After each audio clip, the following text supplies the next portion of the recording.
I showed you a sample report and we discussed the detail of that and the parts of that report as well.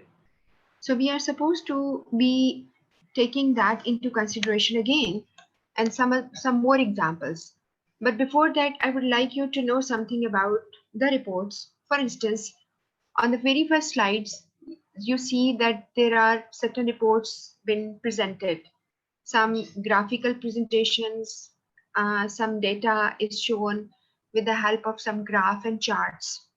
So you can get an idea that writing a report is not an easy task, as well as it's a great responsibility. People who are writing report, definitely they are helping the seniors making decisions. They are also helping the juniors to complete their task and a kind of guidance for them as well. And when you keep these business reports as a record, that's going to be the previous record you have.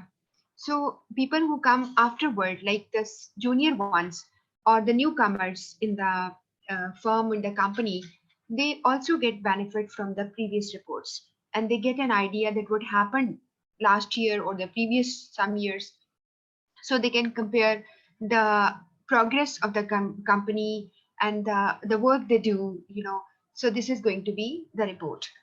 Over here you see, this is given a definition because I would show you few reports. The objective is that I would tell you how to write a report.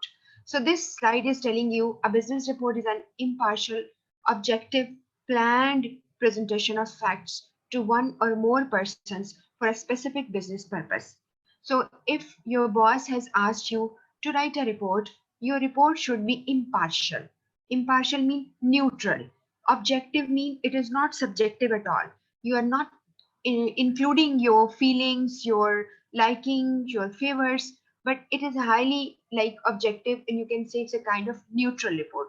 And again, you can say impartial. And it is planned because you already do it deliberately, like you research the material, data ikatha kiya, then you write it down and you just give your facts and figures to the person who is like requiring this type of statistics. फिर नीचे वाला जो part है उसमें लिखा है business reports present ideas and facts to decision makers. जिन लोगों ने आपके रिपोर्ट्स को पढ़कर कोई डिसीजन लेने होते हैं तो इसकी बेस के ऊपर आपके डिसीजन लिए जाते हैं. एक ये बात आपको यानी बतानी थी. फिर उसके बाद एक और चीज जो नेक्स्ट स्लाइड पे है वो ये है कि बिजनेस रिपोर्ट जो है वो असल में what they are doing, what is the benefit of writing the report, वो भी अभी हम देखते हैं. लेकिन बिजनेस रिपोर्ट जो है वो executives in business, executive managers and supervisors often base policy decisions on reports.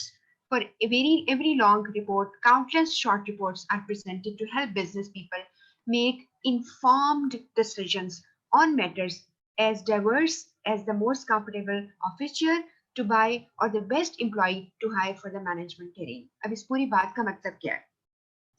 इस पूरी बात का मतलब है कि एक छोटा डिसीजन आपने लेना है. मिसाल के तौर पर आपने कंफर्टेबल चेयर खरीदनी है, तो somebody has asked you to survey the market और आपने एक कुर्सी लेके आनी है जो कि कंफर्टेबल हो, like for a person who is sitting for longer hours computer के आगे बैठता है, तो उसको एक चेयर चाहिए. मे बी चेयर आपको आप 80,000 से लेकर आपको 40,000 तक कॉस्ट पड़ती है फॉर इंस्टेंस, लेकिन आपके लिए बड़ी इंपॉर्टेंट है. तो आप सर्वे करके आते हैं, you report your immediate boss, उसको बताते हैं कि द चेयर इज अवेलेबल.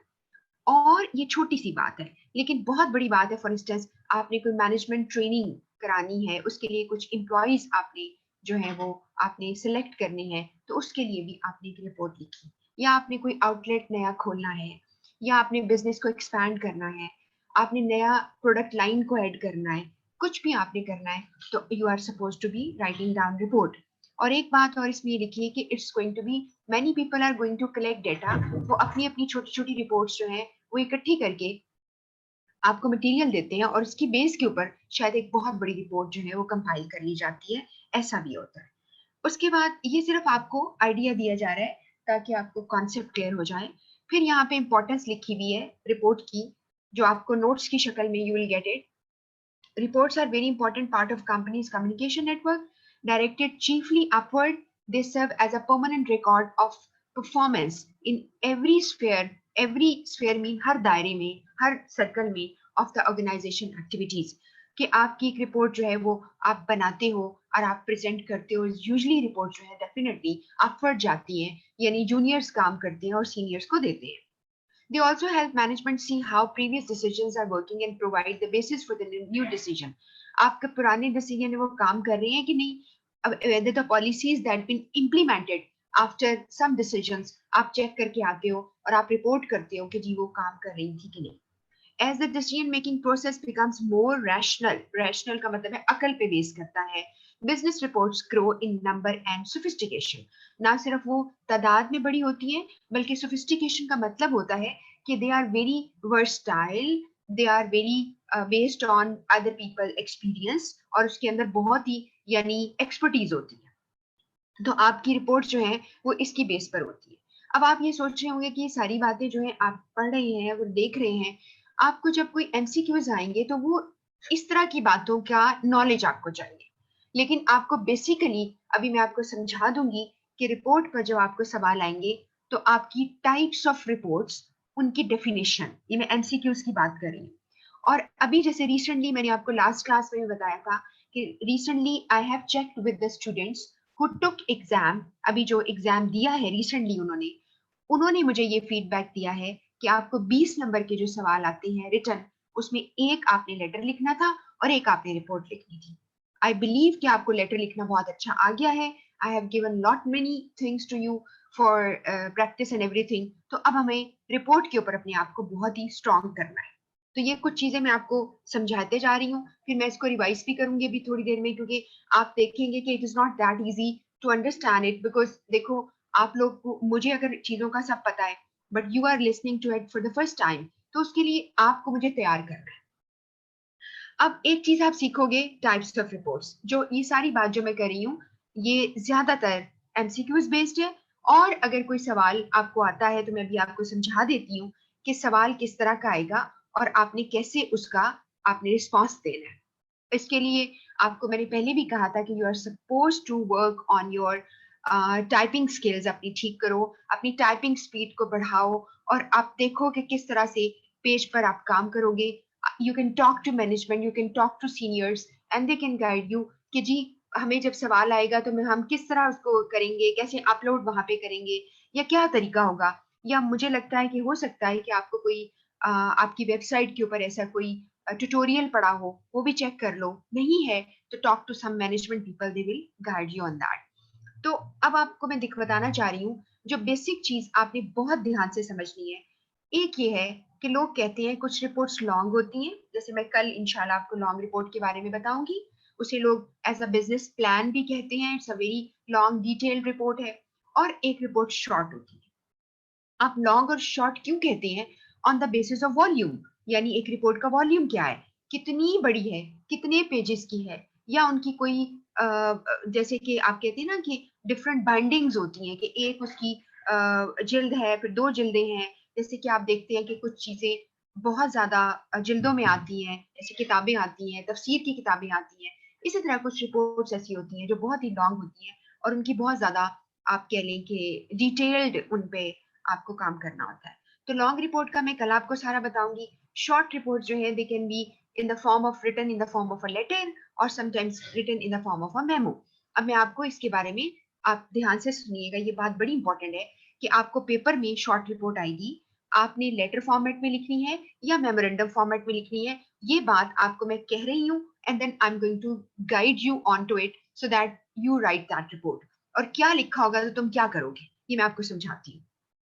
इसके बाद दूसरी चीज आपको समझनी है, other form is formal report and informal. अब ये क्या होता है? फॉर्मल रिपोर्ट बिल्कुल ही आप जैसे कहते हैं कि जी somebody is dressed up formally, कि उसने पूरा ड्रेस पहना हुआ है, उसने टाई लगाई हुई है, सूट पहना हुआ है। और एक इनफॉर्मल ड्रेस में आ जाता है बंदा जिसने कि सिंपल टी शर्ट पहनी है और जीन्स पहनी है। इस तरह खवातीन, जो पाकिस्तानी खवातीन है, उनका इतना ज्यादा मसला नहीं है फॉर्मल इनफॉर्मल का। I am talking about office. मैं शादी ब्याह की बात नहीं करी। शादियों पे तो फॉर्मल इनफॉर्मल आपको बहुत अच्छी तरह पता है कि खवातीन क्या पहनती हैं, और जो है formal and informal, same is the case with boys और मेन, वो क्या पहनते हैं। आई एम टॉकिंग अबाउट कि आपके जिस तरह एक ड्रेसअप होते हो, बिल्कुल ऐसे ही आपकी एक report, that's formal, it is formally presented. Presented in a way कि जिस तरह अगर आपने अपने घर में किसी को या अपने किसी जानने वालों में से किसी को देखा हो कि वो लोग एक थीसिस पे काम करते हैं, ठीक है, एक थीसिस होते हैं जैसे कि एमफिल के लिए, मास्टर्स के लिए आप बनाते हैं, बिल्कुल ऐसे ही एक बहुत, आप समझ लें कि काफी पेजेस की एक रिपोर्ट है जिसका बकायदा आप टाइटल पेज बनाते हो, ठीक है, एक असाइनमेंट की तरह, उसके अंदर आप उसका टेबल ऑफ कंटेंट दोगे तो वो एक बड़ी ही फॉर्मल तरीके से प्रेजेंट होगी। इस पर हमने चूंकि कल बात करनी है इसलिए मैं इस वक्त आपको डिटेल नहीं बता रही। I am just giving you an idea so that you remember it and when I teach you tomorrow तो आपकी मेमोरी में ये चीज हो। इनफॉर्मल रिपोर्ट होगी जो कि आपने, फॉर इंस्टेंस, एक जगह है where you are going to write down कि how many people visited, visitor कितने आए, कितनी इंक्वायरीज हुई हैं, आपने इसके ऊपर एक रिपोर्ट बना के भेज दी। I mean, do you think it's a formal report? No, it's just a informal report and you are not suppose to work on on it's like बड़ी इसकी फॉर्मेलिटी होगी, इसके बड़े पार्ट्स बनाओगे, इसकी कैसे प्रेजेंटेशन करोगे, ऐसा नहीं होता। तो इनफॉर्मल रिपोर्ट जो है वो यूजुअली, और कुछ लोग ये भी कहते हैं कि long reports are formal reports and short reports are informal reports, आप ये बात याद रखिएगा। और जब आपके पास स्पेशली आपके पास जो है एमसीक्यूज हैं उसमें चैप्टर 8 आपको मिलेगा 1000 BC वाले में भी, और आपके पास जो आईकेप की बुक है यानी सीए की बुक है उसके भी चैप्टर 8 के एंड में आपको इसके ऊपर बहुत सारे एमसीक्यूज मिलेंगे, आप वो जरूर करेंगे। आप वो नहीं करेंगे तो आपको कभी समझ नहीं आएगी कि एमसीक्यूज कैसे आएंगे। वैसे भी उसको कर लेने से आपको एक आइडिया हो जाएगा, क्लियर हो जाएगा कि ये इसके अंदर क्या है और क्या आपको याद रखना है। इसके बाद एक और तरह की रिपोर्ट है जिसका जिक्र, ये सारा कुछ मैं जो है मेन चीजें आपको बता रही हूँ। एक रिपोर्ट होती है वॉलंटरी। वॉलंटरी ऐसी रिपोर्ट होती है which is opposite to authorised report. अब ये दोनों में क्या फर्क है? बिल्कुल ऑपोजिट चीजें हैं।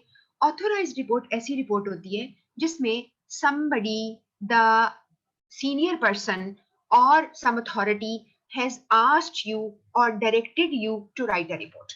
आपको रिपोर्ट लिखने को उन्होंने कहा, ऐसी रिपोर्ट को हम ऑथोराइज्ड रिपोर्ट कहते हैं। और ये भी मैं आपको कल इसके बारे में डिटेल बताऊंगी कि ऑथोराइज्ड रिपोर्ट जो है बकायदा एक लेटर आपको लिखा जाता है कि you write down the report और इसका बजट इतना होगा, इतना टाइम आपका फ्रेम है, इसमें ये चीजें तुम करके दोगे। तो वो एक ऑथोराइज रिपोर्ट होती है और उसमें बकायदा एक बजट होता है जिसके अंदर आपने काम करना है, like you visit a place, you stay somewhere, आपको किसी शहर रुकना पड़ जाता है या आपकी टीम को, तो ऑब्वियसली आपकी फंडिंग होती है, तो आप उसके लिए पूरा आपको लेटर एक लिखा जाता है। वो मैं आपको कल सारा इसके बारे में बताऊंगी। तो वॉलंटरी रिपोर्ट क्या होती है? इसके ऑपोजिट वो होती है जो आप अपनी मर्जी से लिखते हैं, ठीक है। Nobody has asked you to write a report. अब एक बात याद रखिएगा, एक और टर्म मैं आपको सिखा रही हूँ, चाहे वो रिपोर्ट है, चाहे वो कोई लेटर है, या वो कोई प्रपोजल होगा, बिजनेस प्रपोजल होगा, जो कि हम इंशाल्लाह कोशिश करेंगे कि कल मेरा टॉपिक स्टार्ट हो गया बिजनेस प्रपोजल का तो मैं कल करा दूंगी आपको, अदरवाइज डे आफ्टर टुमारो इंशाल्लाह, वेडनेसडे को है वो हम खत्म कर लेंगे इसको।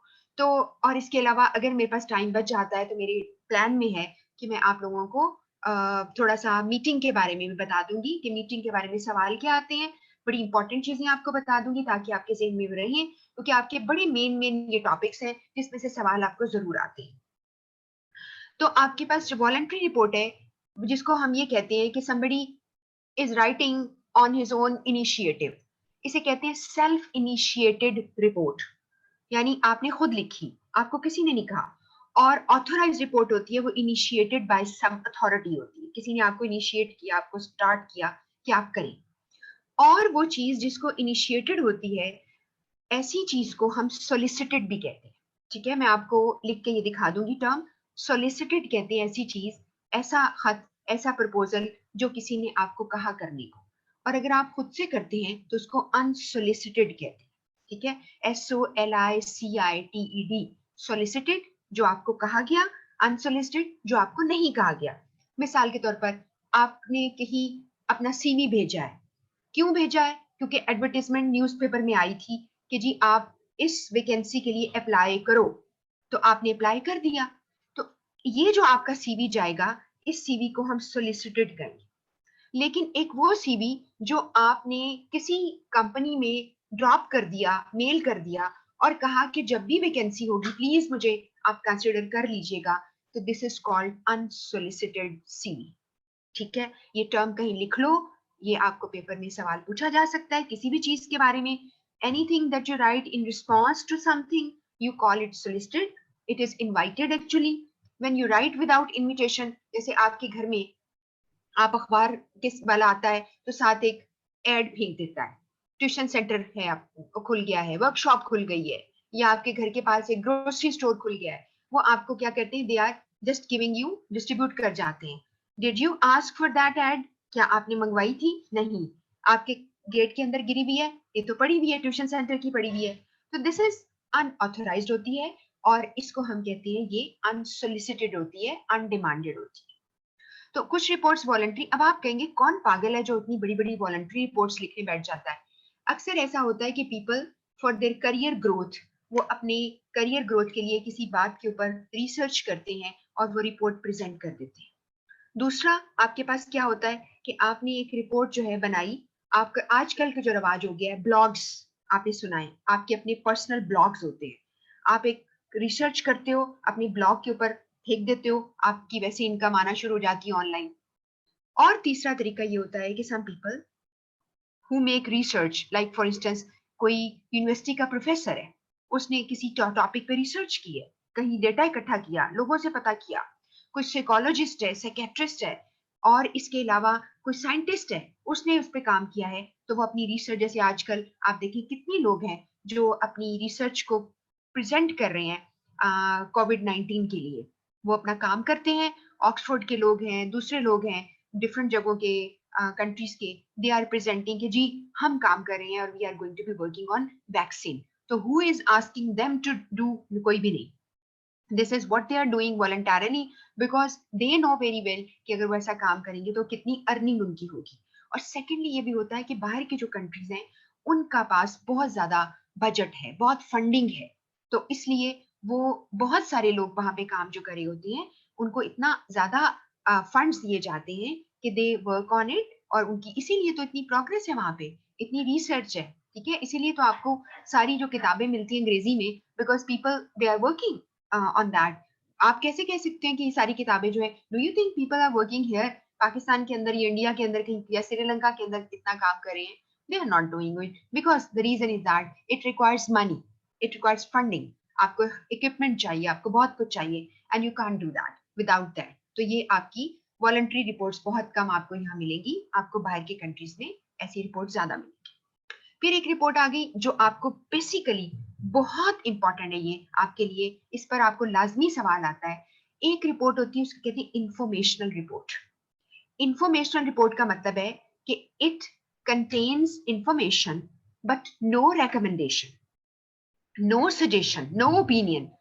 आपको अगर एग्जामिनर कैटेगोरिकली कह देता है राइट एन इंफॉर्मेशनल रिपोर्ट या इंफॉर्मेटिव रिपोर्ट, तो आप समझ लें कि मैंने अपनी रिपोर्ट में रिकमेंडेशन नहीं डालनी.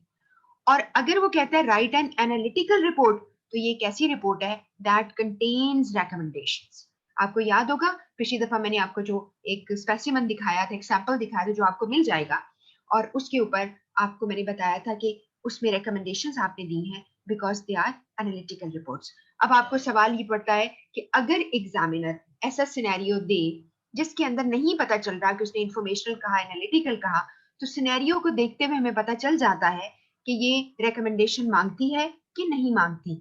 अगर रिकमेंडेशन मांगती है तो it's a plus sign for you, आपके लिए प्लस है, क्योंकि आप रिकमेंडेशन जब लिखेंगे तो एग्जामिनर आपके फॉर्मेट के ही आपको नंबर इतने दे देगा कि आपको सारा पता है. जैसे कि कल मैंने आपको यानी लास्ट क्लास में आपको बताया था कि टर्म ऑफ रेफरेंस आपने लिखना है, प्रोसीजर या मेथोडोलॉजी लिखनी है, वो सारी आज मैं बात आपको रिवाइज करती हूँ. ठीक है, तो अभी हमें आपको टाइप बता रही हूँ, और मैं आपको ये भी समझा दूंगी कि किस वक्त आपने गेस कर लेना है कि it is informational report, it does not require recommendation. It is analytical report, it requires recommendation. आपको पेपर में इसके ऊपर सवाल भी आएगा. They ask you for the difference between these two particular reports. ठीक हो गया? इसके बाद कुछ इंफॉर्मेशनल रिपोर्ट्स के कुछ नाम है जिसमें सिर्फ इंफॉर्मेशन देनी है, यानी पीरियोडिक रिपोर्ट्स होती हैं, सिचुएशन के ऊपर रिपोर्ट होती हैं, किसी प्रोग्रेस रिपोर्ट को क्या कहते हैं अभी मैं आपको सारा ये बताती हूँ. प्रोग्रेस रिपोर्ट होती है कि कोई काम स्टार्ट हुआ है, उसकी कितनी प्रोग्रेस हो चुकी है, उसके ऊपर रिपोर्ट होती है. इन्वेस्टिगेटिव या कंप्लायंस रिपोर्ट है, मैं भी इसकी डेफिनेशन आपको सारी समझाती हूँ. इसके बाद है एनालिटिकल रिपोर्ट होती है, जो उसकी कुछ मिसालें दी हैं जिसमें आपके पास जस्टिफिकेशन रिपोर्ट है या उसको रिकमेंडेशन रिपोर्ट ही कहती है। मिसाल के तौर पर आपने कोई काम किया, आपने उसके ऊपर जस्टिफिकेशन देनी है कि ये काम क्यों हुआ था, या फिर आपने रिकमेंडेशन देनी है। फिजिबिलिटी रिपोर्ट क्या होती है, जो किसी भी चीज की वायबिलिटी, यानी ये काम ठीक है कि नहीं, हमारे लिए इसका फायदा होगा कि नहीं, आप उसके ऊपर एक रिपोर्ट बनाते हैं।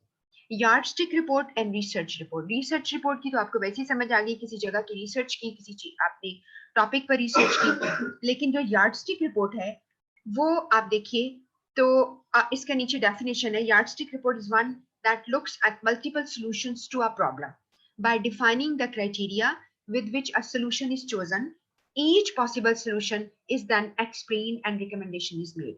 यानी एक प्रॉब्लम है, उसके ऊपर उस प्रॉब्लम का आप सोल्यूशन डिसाइड करते हो और उसके ऊपर आपने एक पूरा जो है एनालिसिस करके उनको देते हो। ये वाली रिपोर्ट जो है आपके सिलेबस में इसका जिक्र नहीं आया है, मुझे यकीन है, लेकिन फिर भी चले, मैंने लिख दी है और आपके साथ स्लाइड्स शेयर करूंगी तो आप इसको पढ़ लेना। तो ये आपको पेपर में नहीं आने लगी क्योंकि आपके सिलेबस में इसका कहीं जिक्र नहीं है। हाँ, कुछ रिपोर्ट्स हैं, जैसे ये एक रिपोर्ट है, इसका नाम है स्टैट्यूटरी ऑडिट रिपोर्ट लिखा हुआ है, या स्टैट्यूटरी ऑडिट प्रोसेस लिखा हुआ है। मैं भी आपको समझा देती हूँ। हर वो रिपोर्ट जो स्टैट्यूटरी कहलाती है, that is based on statute, that is the law, आपके पर लॉ इम्पोज होता है कि आपने ये काम करना है, उस काम को स्टैट्यूटरी रिपोर्ट, उसको कह दिया, अगर रिपोर्ट बना ली, अगर आपने फलां टाइम पर एक मीटिंग रखनी है उसको स्टैट्यूटरी मीटिंग कह देते हैं, because it is based on law. बस इतनी बात याद रखिएगा, इतनी इसमें डिटेल में जाने की जरूरत नहीं।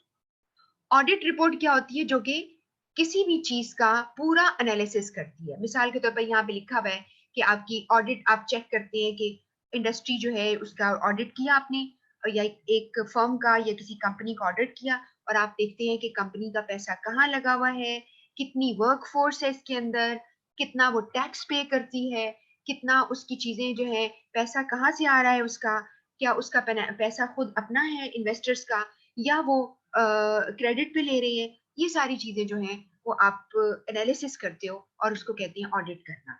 जैसे साल का एनुअल ऑडिट हो रहा होता है, ये आपने अक्सर सुना होगा। इसके बाद फिजिबिलिटी रिपोर्ट है, ये जो कि मेरे पास स्लाइड्स थी तो मैंने इसके ऊपर कर दिया है, लेकिन आपको डेफिनेशन जो है वो बिल्कुल मिल जाएंगी। इसके ऊपर ये फिजिबिलिटी ये है कि जो येलो कलर वाला पार्ट है पढ़ रही हूँ, an analysis of a proposed project to determine whether it is feasible and should go ahead. अब इसकी मैं एक मिसाल पहले देती हूँ, फिर बाद में इसको पढ़ लेना। इसकी मिसाल ये है, जो मैंने शायद लास्ट क्लास में भी दी होगी। फिजिबिलिटी होता है, जैसे फॉर इंस्टेंस आपने कहा कि ये काम कर लो, तो दूसरा बंदा कहता है नहीं यार इसकी फिजिबिलिटी नहीं है, फिजिबिलिटी नहीं बनती, इसको क्या क्यों करें, ठीक है। उसमें क्या होता है कि जैसे आपने एक जगह पे अपना एक आउटलेट खोलना है, क्या उस आउटलेट में उतना प्रॉफिट आ जाएगा जिससे वो आउटलेट के खर्चे भी पूरे हो जाएंगे, उस पे जो आपने स्टाफ हायर किया उसको भी आपने सैलरियां दे देनी है, और फिर on the top of it आपका प्रॉफिट भी निकलेगा, तो उसको खोलने की फिजिबिलिटी बनती है। और अगर आप ये कहते नहीं जी बस खर्चा ही मुश्किल से पूरा होगा, फिर क्या फिजिबिलिटी है, फिर मत करें। तो आपने उसके ऊपर रिसर्च करके बताना होता है। यहाँ पे फिजिबिलिटी स्टडीज जो रेड कलर से लिखा है, ब्लू से नीचे लिखा हुआ है इकोनॉमिक फिजिबिलिटी, पैसा, कॉस्ट बेनिफिट होगा कि नहीं, कॉस्ट बेनिफिट एनालिसिस, कि आप जो है कॉस्ट लगाएंगे उसका फायदा होगा कि नहीं होगा। टेक्निकल फिजिबिलिटी, तो कोई रिस्क तो नहीं आ जाएगा। ऑपरेशनल फिजिबिलिटी, क्या कंट्रोल किया जा सकेगा, एफिशिएंसी उसकी होगी, उसको सर्विसेज प्रोवाइड की जा सकेंगी। और स्केड्यूल फिजिबिलिटी भी देखी जाती है कि क्या ऑन टाइम सब कुछ हो जाएगा। तो ये फिजिबिलिटी जो है, you can say this is how you write a report. And obviously you won't be writing any report like this, but there are very very simple examples I share with you, जिसके ऊपर आपको paper में आएगा, ठीक है, क्योंकि आपने 10 number के लिए सिर्फ लिखना होगा। आई डोंट थिंक सो कि आपको कोई इतनी डिटेल और इतनी मुश्किल वाली चीजें आपको देते हैं, मगर ये नॉलेज आपको चाहिए ताकि आपका जहन खुल जाए, और जब आप एक रिपोर्ट लिखें तो आपको अच्छी तरह उसकी समझ भी आ जाए। फिर एक रिपोर्ट है ड्यू डिलिजेंस रिपोर्ट। ये आपकी लाइफ में सीएमए करते वक्त आप इस रिपोर्ट का बड़ी दफा जिक्र सुनेंगे। अब ड्यू डिलिजेंस रिपोर्ट क्या है, ये लिखा हुआ है evaluate the goals of the project, analysis है ये ऑफ बिजनेस फाइनेंशियल्स, और थरा inspection of documents, business plan and model analysis, जो रिपोर्ट्स बनी होती है उनका एनालिसिस करते हो, और फाइनल ऑफरिंग फॉर्मेशन है, रिस्क मैनेजमेंट है, एग्जामिनिंग ब्ला ब्ला, बहुत कुछ है। असल में ड्यू डिलिजेंस रिपोर्ट है क्या, इसके नीचे डेफिनेशन पढ़ते हैं जो नीचे एक ब्लॉक की शक्ल में लिखी है। Due diligence is an investigation, audit or review for performed to confirm the facts of the matter under consideration. In the financial world, due diligence requires an examination of financial records before entering into a proposed transaction with another party. मिसाल के तौर पर आपने due diligence जो कि एक investigation report है आपने तैयार की, आप उसी कंपनी के साथ इन्वेस्ट करना चाहते हो, आप उस कंपनी जो है उसको या तो क्रेडिट आप देना चाह रहे हो या उस कंपनी के साथ मर्ज होना चाह रहे हो, तो पहले सबसे पहले कुछ भी ट्रांजैक्शन करने से पहले you are requiring a due diligence report which is a kind of investigation report which is telling कि कंपनी इस वक्त उसकी हैसियत क्या है, उसके पास क्या है, कितना पैसा है, कितनी वो बैकअप प्लान है। बैकअप प्लान का मतलब होता है मार कितनी खा सकती है और कितना इसको जो है नुकसान भी हो जाए तो वो कहाँ विथस्टैंड कर सकती है। अभी आपने देखा फॉर इंस्टेंस एक मैं आपको एग्जांपल देती हूँ, पैंडेमिक की वजह से कितनी ज्यादा कंपनीज जो है बैठ गई, यानी बैंकक्रप्ट हो गई, उन्हें बैंकक्रप्सी फाइल कर दिए क्योंकि वो उनका बैकअप इतना नहीं था, या समझ लें कि 6 माह के लिए अगर एक कंपनी कोई भी काम नहीं करती तो वो कैसे विथस्टैंड कर सकती है अगर उसका काम ऐसा था जो 100% बंद हो गया। कुछ काम ऐसे थे जो चलते रहे हैं लेकिन ज्यादा काम जो है बंद हो गए थे, तो आप फिर कैसे इस कंपनी को चला सकते हैं। तो before you decide on any transaction with that company, तो आपने क्या करना है, आप उसकी पहले वर्थ को, उसकी हैसियत को, उसकी वर्थ को, उसकी एबिलिटीज को चेक कर लेते हैं। ठीक हो गया। इसके बाद है जी आपके पास एक रिपोर्ट है, ये आपका जो है अगर आपके पास आईसीएमए की शायद बुक आए तो उसमें शायद ये आपको मिल जाए। ये एक रिपोर्ट है जिसमें लिखा हुआ है इंफॉर्मेशनल मेमोरेंडम रिपोर्ट और ब्रैकेट में लिखा पीरियोडिक। अच्छा, ये बड़ी लंबी बातें लिखती है, बहुत ज्यादा लिखती है। अब इंफॉर्मेशनल रिपोर्ट इसको इसलिए कहा गया कि ये रिपोर्ट बेस्ड ऑन इंफॉर्मेशन है, it does not require any recommendation. इसको मेमोरेंडम क्यों कहा गया, क्योंकि इसने मेमो का फॉर्मेट यूज किया हुआ, आप देख रहे हैं, to Danish from somebody Laila, subject है सीजन टिकट सेल्स और डेट लिखी है। ये बहुत पुरानी एक रिपोर्ट है, सिर्फ एक दफा, जैसे कहते हैं ना, जैसे विंडो शॉपिंग आप कर रहे होते हैं, मैं अक्सर ये वर्ड यूज करती हूँ, it's just like window shopping. अभी हम देख रहे हैं कि हर विंडो पे क्या है, तो एक रिपोर्ट पड़ी हुई है जो पीरियोडिक रिपोर्ट है। अब ये सारे नाम ऊपर लिखे गए, इसे घबराना नहीं, हमने हमने इनके नाम जो है इस पर समझ लेने हैं। इंफॉर्मेशनल है, नॉट हैविंग रिकमेंडेशन। मेमोरेंडम है, मेमो फॉर्मेट यूज कर रही है, to from subject date, memo format है। पीरियोडिक है क्योंकि इंटरवल्स पे लिखी जाती है, यानी सीजनल है, साल बाद लिखी गई, 3 माह बाद लिखी गई। ठीक है। अब आप अगर इस रिपोर्ट को पढ़ें तो लिखा है season ticket sale for 1998 increase 15.1% over last year. This year इतनी टिकट सोल्ड हुई हैं, इतनी टिकट जो है वो लास्ट ईयर सोल्ड हुई थी। आपने एक कंपैरिजन दिया और आप साथ कह रहे हैं कि आपने जो नया इस वक्त तरीका अडॉप्ट किया था वो बहुत सक्सेसफुल रहा, और फिर उसने पिछले सालों की रिपोर्ट्स का टिकट की सेल का कंपैरिजन दिया, और बकायदा उसने जुलाई अगस्त सितंबर अक्टूबर के अंदर और इंक्रीज कितने परसेंट हुआ वो बताया।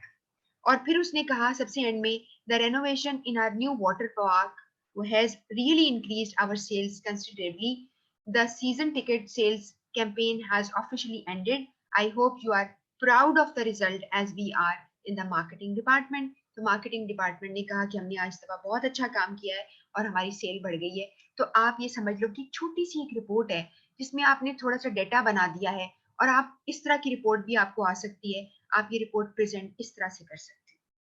अभी मैं आपको यहाँ, ये आपको मिल जाएंगी रिपोर्ट्स, आप इसको देखिएगा। तो आपको मैं एक आइडिया दे रही हूँ, सिचुएशंस देखिएगा और जितनी सिचुएशंस आपके पास आएंगी वो सारी पढ़ लीजिएगा, तो आपको समझ आ जाएगी कि ऐसी रिपोर्ट्स हमें आ सकती हैं और हमने कैसे उनको प्रेजेंट करना है। और ये जो रिपोर्ट है आप देखेंगे, इसमें तो ना उसने कोई टर्म ऑफ रेफरेंस की हेडिंग दी है, ना उसने कोई उसके ऊपर फाइंडिंग्स की हेडिंग दी है।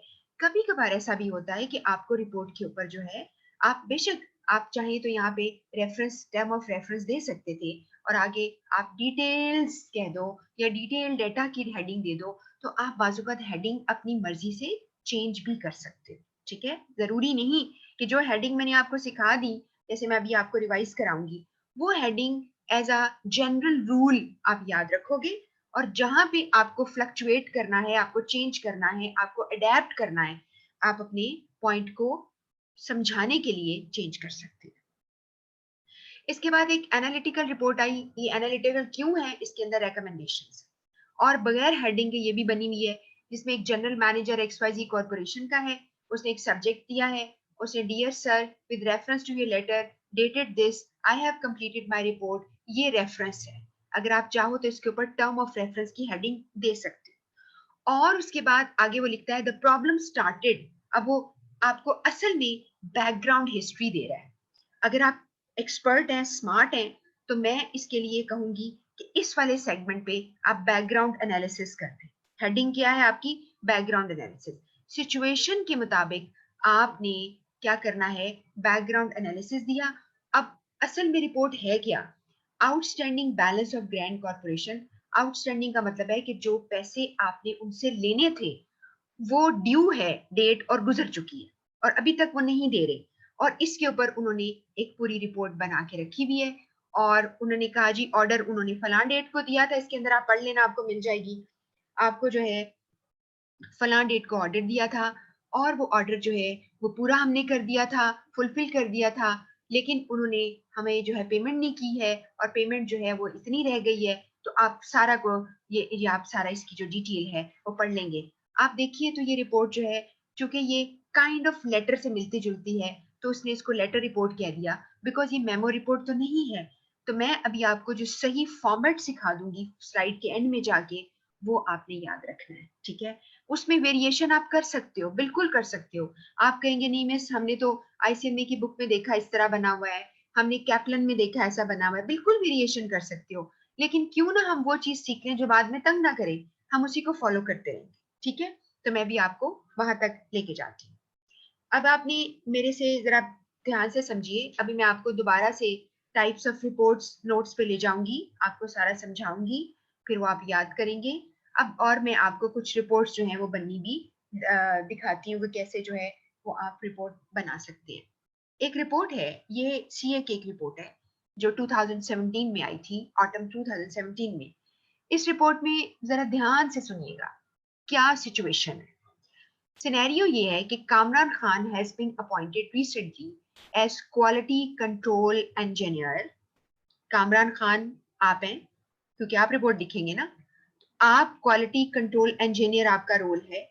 जोहरान हाउसिंग लिमिटेड ने आपको हायर किया ड्यूरिंग हिज विजिट। अब कामरान का काम क्या है? क्वालिटी कंट्रोल इंजीनियर, जो चेक करेगा कि क्वालिटी का सामान, काम सब कुछ हो रहा है, वर्किंग हो रही है। और जो कंपनी है वो क्या करती है? हाउसिंग लिमिटेड, यानी वो घर बना कर देती है, जैसे हाउसिंग सोसाइटीज होती हैं, हाउसिंग लिमिटेड है, कुछ भी है। ड्यूरिंग हिज विजिट, अब उन्होंने इसने एकदम टू द पॉइंट बात की है, अपने विजिट के दौरान to an ongoing project, एक प्रोजेक्ट चल रहा था जिसमें 300 बैंगलोज यानी 300 घर बन रहे हैं। अब आप ये नोट करो, गौर करें इस बात के ऊपर कि अगर घर बन रहे हैं तो आपने फॉर इंस्टेंस मैंने आपने एक ऑर्डर किया हुआ है घर, और हमारा घर बन रहा है, तो हमें वो क्या देंगे? पोजेशन देंगे। तो पोजेशन तो देंगे, लेकिन इससे पहले कितना वहां पे काम हो रहा है, किस तरह लोग अपनी यानी क्वालिटी को इंश्योर कर रहे हैं कि भाई क्वालिटी चेक हो रही है। तो 300 बंगले वहां पे प्रोजेक्ट पे बन रहे हैं। He observed inconsistency in mixing ratio of construction material. अब इंस्पेक्शन के दौरान उसने क्या किया? वहां पे चेक किया कि मटेरियल जो है वो बराबर का इस्तेमाल नहीं करे। इनकंसिस्टेंसी यानी मिसाल के तौर पर आपको पता है कि सीमेंट और सैंड आप इसको मिक्स करते हो, और या किसी जगह पे कंक्रीट साथ मिक्स होता है जो बजरी जिसे कहते हो। अगर आप समझते हैं कि रेशो जो है वो 3:1 की होनी चाहिए, 2:1 की, या 4:1 की, वट या 4:2 की, जो भी आप कहेंगे, तो आपने इमेजिन कर लेना है और कहना है कि वहां पे रेशो जो है वो बराबर नहीं यूज हो रही थी कंस्ट्रक्शन मटेरियल की। He also found that non-approved brands were being used. वहां पर ऐसे ब्रांड जो कि आपने अप्रूव नहीं किए थे कंस्ट्रक्शन के लिए, वो इस्तेमाल हो रहे हैं. Used along with approved brands in the installation of concealed, जो आपकी इलेक्ट्रिक वाटर सीवरेज फिटिंग. अब कंसील्ड क्या होती है? जो अंडरग्राउंड जिसे आप कहते हैं, यानी जितनी भी यूटिलिटी जो सप्लाई हो रही है इलेक्ट्रिक वाटर या सीवरेज की, उसकी फिटिंग अंदर लग रही है, उसके लिए इंस्टॉलेशन हो रही है, उसके लिए आपने गलत ब्रांड इस्तेमाल करे हो जो कि आपने प्रूव नहीं किया था. Moreover, the site supervisor was least interested in compliance with health and safety procedures for laborers. अब क्या है, जो लेबर जो स्टाफ काम कर रहा है उनकी हेल्थ के ऊपर वो बिल्कुल गौर नहीं कर रहे हैं.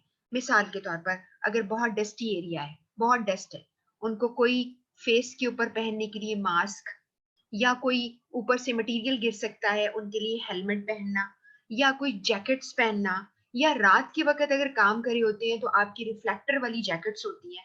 ये सारी बातें जो है ना, ये इस सिनेरियो में नहीं लिखी हुई, आपको इमेजिन करनी है. अब आप कहेंगे कि मेरा तो दिमाग फारिग हो चुकेगा, पेपर में सामने सवाल आया हुआ है, मैं इतना कैसे इमेजिन करूंगा? आप बिल्कुल कर सकते हैं. भला कैसे? अगर आपने प्रैक्टिस की होगी. आपको सिनेरियो मैं अभी दे दूंगी सारे, आप उन सिनेरियो पे वर्किंग करेंगे. एक सिनेरियो पढ़ेंगे, उसके ऊपर आप स्केचेस बनाएंगे कि भी ये हो सकता है, ये हो सकता है, ये हो सकता है. आप अपने तौर पर एक पूरा इमेज बना लें और फिर उसके बाद रिपोर्ट का सोल्यूशन पढ़ेंगे, तो आपको फौरन समझ आ जाएगी कि मैंने क्या सोचा था, क्या मेरा आइडिया इमेजिनेशन मैच कर रहा है कि नहीं, या फिर बिल्कुल ही कुछ भी नहीं हुआ. आगे, and the most of the procedures were not being followed, और कुछ प्रोसीजर जो कि सेफ्टी प्रोसीजर हैं वो फॉलो नहीं किए जा रहे. अब ये सारी बातें क्या है, मैं आपके साथ अभी शेयर करती हूँ.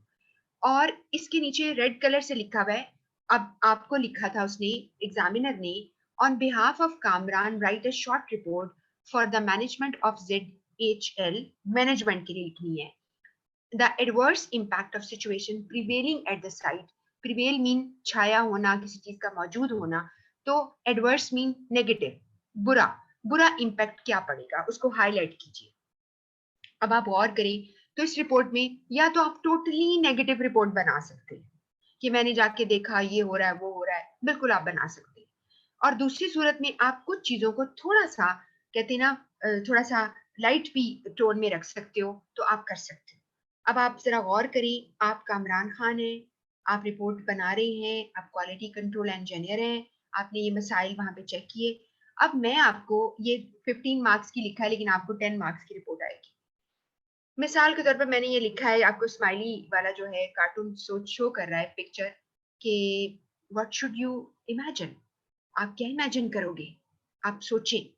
उसके लिए सबसे पहले जो मैनेजमेंट है जिसको मैंने रिपोर्ट बनानी है, लेफ्ट साइड पे देखो छोटे वाला ब्लॉक जो बिल्कुल इसके नीचे आ रहा है, पिक्चर के नीचे, तो आपको दिखा रहा है डायरेक्टर या चेयरमैन होगा बंदा, या कंस्ट्रक्शन सुपरवाइजर हो सकता है, या कॉन्ट्रैक्टर भी हो सकता है. आपका जो दिल चाहता है उसका डेजिग्नेशन आप लगा सकते हैं. अच्छा, उसके बाद वहां पर प्रॉब्लम्स क्या क्या आ सकती हैं वो हम इमेजिन कर रहे हैं. नीचे वाला जो पार्ट है सबसे लेफ्ट साइड पे, उस पर लिखा है फॉल्स फ्रॉम हाइट्स. आपने ऑब्जर्व किया कि लोग एक दो दफा जख्मी हुए, आपको रिपोर्ट मिली है, या आपने वहां पे एक दो दफा सर्वे किया बगैर बताए, अचानक एक सरप्राइज विजिट किया, तो आपने देखा और आपको लोगों ने, लेबरर्स ने बताया. उसके बाद स्कैफोल्ड क्लैप्स हो जाते हैं. ये क्या होते हैं, जैसे वो करते हैं ना, नेटवर्क सा बनाते हैं, वो गिर गया, आपने उसके ऊपर कोई मेजर नहीं लिया लोगों ने. इलेक्ट्रोकुशन यानी बिजली का लग जाना. ट्रेंच कोलैप्स हो गई, ट्रेंच आपने बनाई कंस्ट्रक्शन के लिए, वो कोलैप्स हो गई. रेपिटेटिव मोशन इंजरीज हैं, जिसमें कि लोग जो है मूव करते हैं तो उनको इंजरीज आती हैं, जैसे कुछ चीजें ऊपर नीचे जा रही होती हैं, आपने देखा वो ट्रॉली सी होती है, इसको ड्रैग करते हैं, या उनके पास वो व्हील बैरो होते हैं जो को लेकर जाते हैं, वो भी मसला कर सकते हैं. Failure to use a required, आपका PPE है, पर्सनल प्रोटेक्टिव इक्विपमेंट्स होते हैं, इसको PPE कहते हैं. ये मैं आपको ये नहीं कहती कि आपको सारा कुछ आता होगा, मैं सिर्फ आपके नॉलेज के लिए बता रही हूँ कि इनमें से जो आपके जेहन में आता है, एक दो चीजें बस इमेजिन कर लो, सारी करने की जरूरत नहीं है. आपने कुछ भी कह दिया, जैसे मैंने अभी कहा था हेलमेट नहीं उनको प्रोवाइड किए जा रहे, उनको जो है जैकेट्स नहीं प्रोवाइड की जा रही, उनके जो काम करते हैं उनको हाथों में ग्लव्स चाहिए वो नहीं पहनाए जा रहे, तो ये सारी चीजें, या उनके शूज जो है वो स्पेशल होते हैं वो नहीं किए जा रहे, तो उसके ऊपर आप थोड़ा सा बता सकते हैं। और उसकी एक हेडिंग दे सकते हैं कि सेफ्टी मेजर्स नहीं लिए जा रहे, उसके नीचे एक हेडिंग में कुछ लिख देंगे। और अगला जो टॉपिक है वो है ratio use for slabs, columns, base, foundation, rafts आप यूज करते हो वो जो लकड़ी के होते हैं स्ट्रक्चर, बीम्स यूज करते हैं जो कि कंस्ट्रक्शन में इस्तेमाल होती हैं। आपको अगर किसी का नाम आता है तो लिखे, नहीं आता तो आप कुछ ही, जैसे आप कह सकते हैं कि मटेरियल ए मटेरियल एक्स के साथ मिक्स किया जा रहा है जबकि वाई के साथ मिक्स करना था, आप ऐसे भी लिख सकते हो। जस्ट इमेजिन, बिकॉज आप कोई कॉन्ट्रैक्टर तो नहीं है ना, आप कोई कंस्ट्रक्शन के एक्सपर्ट नहीं, ना ही आप इंजीनियर है, आपको क्या आता है, नहीं आता कुछ भी, तो आप खुद ही जो आपके मटेरियल्स होते हैं उनके नाम खुद ही आप बना सकते हैं। समझ रहे बात को। इसके बाद मोटर मिक्सिंग रेशो, जो आप मोटर बनाते हैं ना, जो आपका जो सीमेंट और रेत को मिलाकर आप बनाते हैं, उसकी रेशो है side cement, sand, gravel, stone, water, कुछ भी ये सारी चीजें मिक्स होती हैं, इनमें से किसी का नाम आता है, मेरे ख्याल सीमेंट और सैंड का नाम तो जरूर आता होगा, कि वो मिक्सिंग रेशो ठीक नहीं है। इसके बाद ब्रांड एक्स यूज किया जा रहा है इंस्टेड ऑफ वाई, मुझे क्या पता कौन से ब्रांड यूज होते हैं, तो आपने कहा जी जो भी कंसीलमेंट के लिए ये वाले ब्रांड अप्रूव थे एक्स, जबकि ब्रांड वाई यूज भी किया जा रहा है। अच्छा, उसके बाद अब आपने कुछ पॉइंट्स उनको, यानी अब आपने रिपोर्ट जब बनानी है उसमें कुछ चीजें कंसिडर करनी है। मैंने लिखा है फॉलो पॉइंट्स फॉर कॉजेस। इसके पीछे क्या है, ये सारे जो है क्या सब बेईमान लोग बैठे हुए हैं और काम आपका खराब करने बैठे हुए हैं, सारी ये वजह हो सकती है? नहीं, कुछ थोड़ी सी चीजें पॉजिटिव भी होती है। मिसाल के तौर पर पहली बात है ट्राई टू अवॉइड एक्यूजेशन। आपने एक्यूज करना, किसी को इल्जाम तराशी सीधा सीधे करनी, उससे अवॉइड आप करेंगे। आप कह सकते हो फंड शॉर्टेज है।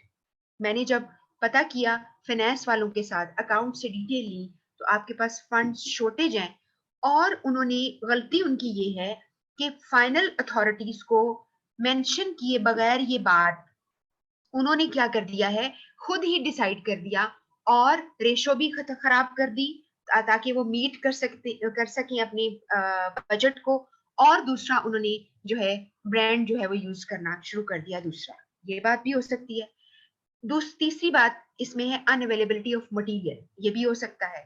और इंपोर्ट इश्यूज, मिसाल के तौर पर कुछ मटेरियल जो एक्स ब्रांड पहले आया करता था उसकी शॉर्टेज हो गई है, किसी वजह से आप कह लें कि वो मटेरियल जो है वो नहीं आ रहा, जो बॉर्डर पे कोई कह सकते हैं कि जो है प्रॉब्लम हुई भी है, या जो स्टॉक है वहां पर आपकी जो है वो शिप्स नहीं आ रही हैं, वो रुके हुए हैं, कोई पॉलिटिकल रीजन हो सकती है, कोई सिक्योरिटी रीजन हो सकती है, जिसकी वजह से आपने क्या किया है, they were force to use X brand या Y brand instead of X whatever. और लेकिन आप ये भी कह सकते हो कि मैंने उसका इंस्पेक्शन करवाया है और वो मटेरियल में कोई खास इतना फर्क नहीं है, वो जो है तो वही लोकल ब्रांड, लेकिन उसका मटेरियल जो है उसकी कंसिस्टेंसी, उसकी क्वालिटी एग्जैक्टली वही है जो बाहर से आया करता था। तो ये रिपोर्ट बना दी ना आपने। अब अगर ये नहीं होता कि ये रिपोर्ट जो तुम पेपर में बनाओगे वो कुछ सचमुच की रिपोर्ट है, तुमने कौन सा जाके वाकई में सर्वे किया, जब वाकई जाके करोगे फिर तो सच बताओगे। लेकिन जब तुम अब रिपोर्ट बनाओगे तो उसके लिए जरा ख्याल रखना कि हम ऐसे मटेरियल या चीजें बनाकर दें उनको, ऐसा वहां पे कंटेंट लिखेंगे जिससे कि एक्सेप्टेबल हो जाए। तो ये सारा मैंने आपका जहन खोलने के लिए आइडिया दिया है कि एक पेपर में ये पूछा गया था और आपने ये रिपोर्ट बना दी। अब सुने गौर से एक बात। अब यहाँ पर आपके पास कुछ, मैंने यहाँ पर ये कुछ और भी लिखा है कि आपका जैसे डिफरेंट एंट्री एग्जिट पॉइंट रखे जाएं, ये मैंने कुछ रिकमेंडेशन लिखी हैं। आपने वर्क साइट की वैल्यूएशन की दोबारा की जाएगी, सेफ्टी ट्रेनिंग दी जाए, नीचे लिखा है मैंने, ताकि नए वर्कर्स जो हैं उनको भी वो यानी तरीका आए, सेफ्टी ट्रेनिंग के अपडेट्स एम्प्लॉयज को दिए जाएं, उनको सारी चीजें इशू की जाएं, जैसे हेलमेट है, सेफ्टी ग्लासेस हैं, विजिबिलिटी वेस्ट होती हैं जो रात के वक्त पहनती है ना, जिसके अंदर चमक रिफ्लेक्टर्स लगे होते हैं, जो ऊपर पहनी होती है वेस्ट टाइप चीजें, और प्रोटेक्टिव ग्लव्स है, प्रॉपर क्लोथिंग है, एंटी स्लिप फुटवेयर है। ये सारी चीजें मैं आपके वैसे नॉलेज के लिए बता रही हूँ, ये सारी चीजें आपको कभी पेपर में बैठ के याद नहीं आएंगी, लेकिन हेयरिंग प्रोटेक्शन है, रेस्पिरेटरी प्रोटेक्शन है, फेस शील्ड है, सेफ्टी हार्नेस है, ये टू प्रिवेंट फॉल्स, यानी सेफ्टी हार्नेस होती है जो आप अपने साथ बांध लेते हो ताकि आप गिरे ना, ठीक है। अपनी बॉडी के साथ उन्होंने बांधी, अपने अक्सर देखा होगा बड़ी बड़ी हाइट पे जब लोग काम कर रहे हैं तो ये कर रहे होते हैं। तो इनमें से जो चीजें आपके दिमाग में आएंगी आप लिख देना, जो नहीं होंगी वो रहने देना, थोड़ा बहुत लिख देना। तो इतनी बड़ी बात नहीं है कि ये कोई ऐसी कोई 25 या 50 नंबर की रिपोर्ट नहीं है कि जिसके अंदर ये सारा ना लिखा मैंने तो मेरे मार्क्स नहीं आएंगे। नॉट एट ऑल, आपने बस सिंपल सा ही काम रखना है। तो मैं आपको सिर्फ आपका इमेजिनेशन को बेहतर करने के लिए इतना कुछ बता रही हूँ। जैसे अंग्रेज कहता है ना कि स्काई इज द लिमिट, कि आप जितना सोचना चाहते हैं सोचे, आप पे कोई पाबंदी नहीं है। तो आपने ये सारी चीजें, और वैसे भी अगर आप ये कहेंगे मिस ये इतनी चीजें कहाँ मिलती हैं, हेलमेट है, सेफ्टी ग्लासेस हैं, फेस शील्ड है, ये पाकिस्तान है भाई, देसी मुल्क है, बजट नहीं है, लोगों से काम तो करवाते हैं लेकिन उनके पास वो, और इवन ये नहीं मैं कहती पाकिस्तान, बाहर के कंट्रीज में कई दफा लोग पकड़े जाते हैं कि वो जो है सेफ्टी जो है वो नहीं उनको कर रहे होते, वो सेफ्टी मेजर्स नहीं ले रहे होते, और वो अपनी स्टैंडर्ड को पूरा नहीं कर रहे होते। तो ये सारी आपके लिए इंफॉर्मेशन। अब आपने रिपोर्ट लिखनी है। इसी रिपोर्ट को लिखने के दो तरीके। आपको उसने किसी फॉर्मेट के बारे में नहीं बताया, आपको उसने ये भी नहीं कहा कि रिकमेंडेशन लिखो या ना लिखो। लेकिन अगर आप गौर करें तो आप रिकमेंडेशन ना ही दें तो बेहतर है, क्योंकि आपने सिर्फ इंफॉर्मेशन देनी है कि ये हो रहा है, मैंने चेक कर लिया है। आप ये तो नहीं कहेंगे ऐसा करने दें उस तरह होना दें। अगर आप समझते हैं हाँ हाँ आपको कुछ रिकमेंडेशन देनी है कि बजट अप्रूव कर दिया जाए और इतना बजट बढ़ा दिया जाए ताकि वो सेफ्टी की लिए चीजें ले सकें, वो अपनी जो है अपनी रेशो ठीक कर सकें, या क्वालिटी एश्योरेंस जो है वो दोबारा जाके सर्वे करे, इस तरह की कुछ चीजें अगर आप देना चाहें तो आप अपनी मर्जी है। रिकमेंडेशन आपके दिमाग क्रिएट करता है तो बना दो, अगर क्रिएट नहीं करता तो कंक्लूजन पे खत्म कर सकते हो, बिकॉज उसने एग्जामिनर ने आपको कुछ भी नहीं कहा, उसने बिल्कुल नहीं कहा कि कैसी टाइप की रिपोर्ट है। तो अगर आप रिकमेंडेशन नहीं बनती छोड़ दो, अगर बनती है तो थोड़ी बहुत दे दो, ठीक है। तो आपकी रिपोर्ट का अब फॉर्मेट आप क्या लिखेंगे। आपको मिस्टर एबीसी आप हैं, आपका नाम नहीं उसने मुझे बताया, जो रिसीवर है चेयरमैन हो सकता है, मैंने mister ABC comma chairman Zohran housing limited ये मुझे पता चला है। मुझे नहीं पता उसका जगह कौन सी, ये नहीं बताया उसने, तो मैंने इमेजिन करके head office 23 ABC road city ये मैंने लिख दिया। उसके बाद मैंने एक लाइन छोड़नी है पेपर में, ये चूंकि इस स्लाइड के ऊपर पूरा नहीं आ रहा था इसलिए मैंने ऐसा ना कर सकी, आपने करना है।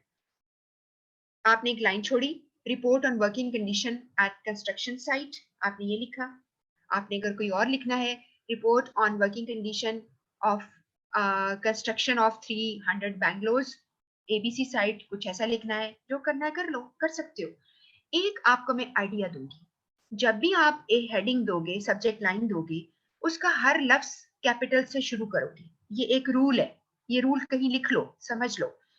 हर लफ्ज कैपिटल से शुरू करोगे, पहले वाला भी कैपिटल से शुरू करोगे, लेकिन अगर उसके अंदर कोई प्रेपोजिशन आ रही है, जैसे ऑन, एट, इन, या कोई आर्टिकल आ रहा है, ए, एन, द, इसे आर्टिकल्स कहते हैं ना, ए, एन और द, या फिर कोई कंजंक्शन आ रही है, वो क्या होती है, एंड, सो, बट, हाउएवर, कुछ इस तरह के, ये सारी कंजंक्शंस हैं। अगर ये आ रही हैं तो इनको छोटा रहने देना, जैसे कि मैंने आपको यहाँ पे दो प्रेपोजिशंस आ रही हैं, मैंने छोटे रहने दी। तो आपको क्या सिखा रही हूँ, प्रेपोजिशन, कंजंक्शन, आर्टिकल्स, तीनों आर्टिकल्स यो ए, एन और द, इनको छोटा रखना। अगर इनमें से कोई चीज पहले आ रही है, जैसे मैंने लिखा दी रिपोर्ट, तो दी शुरू में चला गया तो मैं टी कैपिटल कर दूंगी, ये तो अंडरस्टूड है। लेकिन अगर वो मिडल में कहीं आ रहे हैं तो आपने बड़े नहीं करने, ये एक रूल है जो यूनिवर्सली इसको एक्सेप्ट किया जाता है, लेकिन इसको अंडरलाइन नहीं आप करेंगे। समझ आ रही है बात की। तो इस तरह तुम रिपोर्ट बना देना, उसके नीचे तुमने डेट लिखी है, अगर चाहते हो उसके ऑपोजिट रेफरेंस नंबर देना तो दे सकते हो, जैसे कि मैंने आपको लेटर में सिखाया। उसके बाद फिर आपने लाइन छोड़नी है, सब्जेक्ट लाइन के बाद भी लाइन छोड़ेंगे, दो दफा इंटरप्रेस करोगे, डेट लिखोगे, जैसे डेट मैंने आपको लेटर में सिखाई थी वैसे ही लिखोगे। फिर आपने दफा इंटरप्रेस किया, स्पेस निकल आएगी, आपने डियर सर लिखा, फिर नीचे आपने स्पेस देनी, हर बात के बाद एक एक आपने स्पेस देनी। अगर आप स्पेस देना भूल भी गए और एग्जामिनेशन में चला गया तो कोई मसला नहीं, it's not a big deal, क्योंकि आपका जो पेपर है उसमें इतनी ज्यादा वो जो है चीजों के ऊपर बिल्कुल भी नहीं तवज्जो देंगे, ज्यादा देंगे कि आपको फॉर्मेट आता है और आपने इसके ऊपर अच्छे वर्ड्स लिखे। आपकी हेडिंग टर्म ऑफ रेफरेंस या इंट्रोडक्शन, दोनों में से कुछ लगाओगे। आपकी जी this report refers to your instruction to visit the site, ये आपने किया। मेथोडोलॉजी में I made visits, I made surprise visits आपने किए। Discussed the issues with the supervisor से मैंने किया, मैंने वहां के लेबरर से बात की, मैंने इंस्पेक्शन की सारी सेफ्टी चीजों की, आपके सेफ्टी जो है वह मेजर्स की। ये आपकी मेथोडोलॉजी। फाइंडिंग्स में आप लिखोगे कि जी मैंने ये पाया, मैंने ये पाया, मैंने ये पाया। अभी आपने लिखा है, बताया है कि इतना मिक्सिंग मटेरियल इस्तेमाल कर रहे हो, इतना आपका ये प्रॉब्लम आ रही है, ये सारा कुछ आपकी फाइंडिंग्स में आपके पॉइंट्स आ गए। फिर आपने कंक्लूड किया कि आपको जल्दी मेजर्स लेने पड़ेंगे, कोई ऐसा प्रॉब्लम ना आ जाए कि आपकी जो आपका जो प्रोजेक्ट है वो फेलियर हो जाए या फ्लॉप हो जाए, क्योंकि आपने जिनको भी, जाहिर बात है, घर बना कर देनी है, वो अगर देखेंगे कि भाई आपका नहीं है तो आपकी जो गुडविल खराब हो जाएगी ना कंपनी की। तो आपने ये चीजें लिखनी है। उसके बाद रिकमेंडेशन आपने, मैंने बोला अभी रेड कलर इसीलिए किया है, दिल मानता है तो दे दो, समझ में आती है। तो यहाँ पे रिकमेंडेशन यही है कि जी आप बजट बढ़ा दें, आप सेफ्टी जो है उसके लिए उनको चीजें प्रोवाइड करें, या फिर उनको किया जाए, ये ट्रेनिंग कराई जाए इनकी, जो सुपरवाइजर्स हैं आपके, जो वहाँ पे हेड है उनके, ताकि वो उनको चीजें जो है वो सही दें। उसके बाद ये खत्म हो जाए, फिर आपने लाइन छोड़ी योर सिंसियरली, आपने वर्ड लिखना है सिग्नेचर, लफ्ज लिखना है सिग्नेचर। नीचे आपका पूरा नाम है, कामरान खान पूरा लिखेंगे, मैंने यहाँ पे खान नहीं लिखा। आप क्वालिटी कंट्रोल इंजीनियर है, ये आपकी रिपोर्ट खत्म हो जाएगी। ये बात आपको मेरी समझ आ गई है ना? दूसरा तरीका क्या है? एक तो ये आपको मैंने बता दिया तरीका। दूसरा ये होता है कि बाज़-औक़ात वो ये भी नहीं बताते किसको लिखनी है, क्या करनी है। एक तो ये परफेक्ट तरीका आप समझ लो, ये बिल्कुल सही है। कुछ लोग क्या करते हैं, सिर्फ कंपनी का नाम टॉप पे लिखते हैं, एक लाइन छोड़ते हैं, दरमियान में रिपोर्ट ऑन वर्किंग कंडीशन लिख देते हैं और नीचे सारी रिपोर्ट ऐसे बनाते हैं जैसे कि मैंने बनाई है। ये भी ठीक है, ये भी ठीक है। और अगर आप कहेंगे नहीं हम तो मिस्टर एबीसी चेयरमैन, चूंकि इसने किसी को पुकारना है, ये नहीं करना, तो आपने जैसे कि लेटर में किया था, जोहरान हाउसिंग लिमिटेड टॉप पे लिखो, नीचे हेड ऑफिस लिखो, उसका पूरा वेबसाइट वगैरह लिखो, फिर रिपोर्ट ऑन वर्किंग कंडीशन करके, क्योंकि यहाँ पर कोई एड्रेस नहीं आ रहा उस बंदे का जिसको आपने लिखी है। तो ये भी एक तरीका है। लेकिन क्यों अपने आप को इतना कॉम्प्लिकेटेड करते हो? ऐसे कर लेना, जो मैं आपको स्लाइड्स भेज दूंगी, आप इसको फॉलो कर लेना। ठीक हो गया? अब मैं एक और तरीका बता रही हूँ। हो सकता है कि वो आपको कहे एक मेमो रिपोर्ट बना दो, एक मेमो रिपोर्ट बनाओ, यानी विद इन कंपनी जा रही है ना, इंटरनल रिपोर्ट है। तो आप उसके लिए क्या करोगे? ऊपर लिखा Zohran housing limited memorandum report, heading दी, उसके नीचे आपने एक लाइन छोड़ी और लेफ्ट साइड पे चार चीजें बगैर लाइन छोड़े लिखनी है। To mister ABC comma chairman, ध्यान रखिएगा, और टू के बाद कोलन, फ्रॉम कोलन यानी दो डॉट्स, कामरान खान पूरा नाम लिखिए, कॉमा क्वालिटी कंट्रोल इंजीनियर, ये आपको बताया गया है इसमें। डेट आपने लिखी कोलन जून 14 कॉमा 2020, ये आपको डेट लिखनी सिखाई है मैंने पहले भी। Subject line report on working condition at construction site, तो आपको जब मेमो रिपोर्ट वो कहेगा तो ऐसे लिखेंगे। और कुछ लोग क्या करते हैं, और भी आसान, मेमोरेंडम रिपोर्ट नहीं लिखते, सिर्फ लिखते हैं to mister from this date, जैसे खत में लिखते हैं वैसे डाल देते हैं विदाउट वर्ड डेट, और जो सब्जेक्ट लाइन दरमियान में कर देते हैं। आप ये भी कर सकते हैं। तो कहने का मतलब है कोई इतने हार्ड एंड फास्ट रूल्स नहीं है।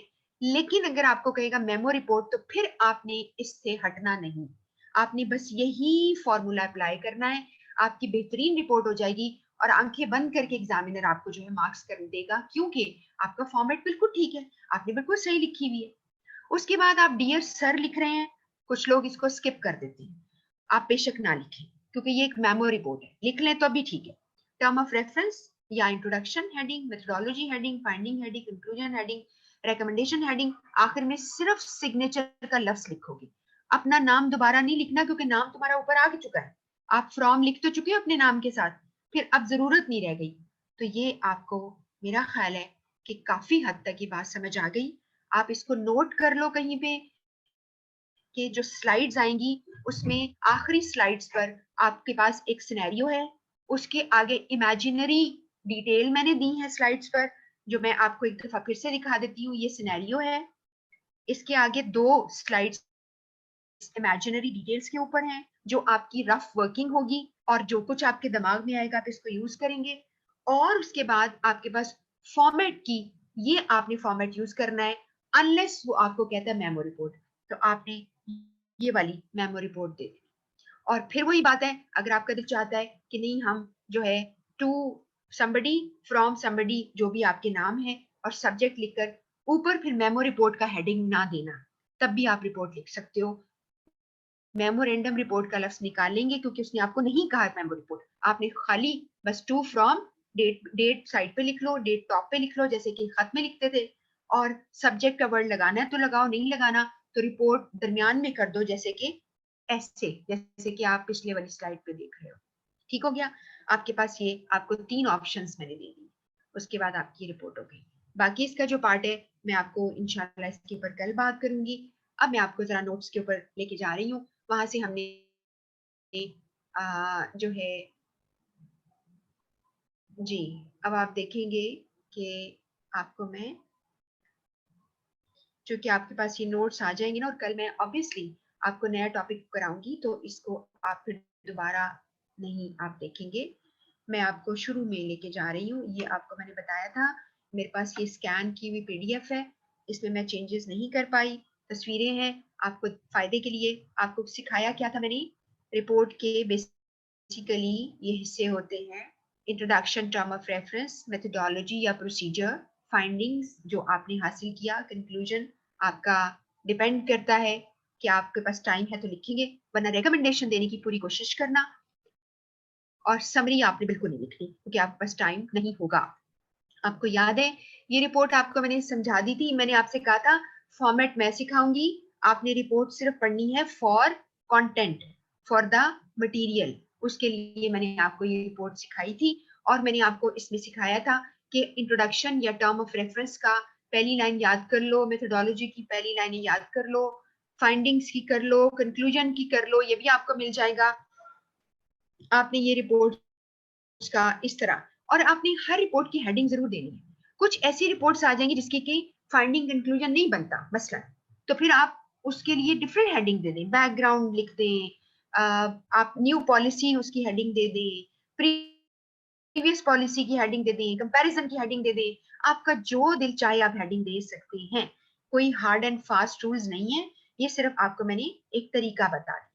अच्छा, अब आपको अगर आप ये तरीका आपको फॉलो भी किया और आपका आ भी गया तो आपका बहुत ही अच्छा हो जाएगा। इस रिपोर्ट में अगर आपको याद हो तो मैं आपको थोड़ा सा रिकॉल कराती हूँ कि एक पर्सन को यहाँ कंपनी से निकाल दिया गया था, और वहां पर ब्रांच मैनेजर ने उसको एक्सप्लेनेशन दिए बगैर निकाल दिया, और उसकी वजह से लोग इनसिक्योर हो गए थे, और आपका जो लेबर यूनियन का हेड था उससे भी बात नहीं करने दी। तो आपने जाके इस मसले को चेक किया और उसके ऊपर आपने रिपोर्ट जो है वो पेश की है। अब अगर दूसरी रिपोर्ट मैं आपको दिखाऊं यहाँ पर, तो यहाँ पर जी आपको नजर आ रही है डिक्लाइन इन बिजनेस। अब आप अगर गौर करेंगे ना तो ये स्पेसिमेन आपको मिलेंगे, तो आपका जो ईमान है ना वो डोलना नहीं चाहिए, यानी आपने जो आपका ईमान जो है वो फिक्स है। मैंने आपको फॉर्मेट सिखा दिया, उसको फॉलो करेंगे। यहाँ पर ये जो बहुत पुरानी कोई रिपोर्ट्स है लेकिन इसका कंटेंट अच्छा है इसलिए मैं आपके साथ शेयर कर रही हूँ। इस पे लिखा है short report on decline in business. अब आप कहेंगे मिस डिक्लाइन का डी कैपिटल तो कोई नहीं है, बिजनेस का बड़ा नहीं है।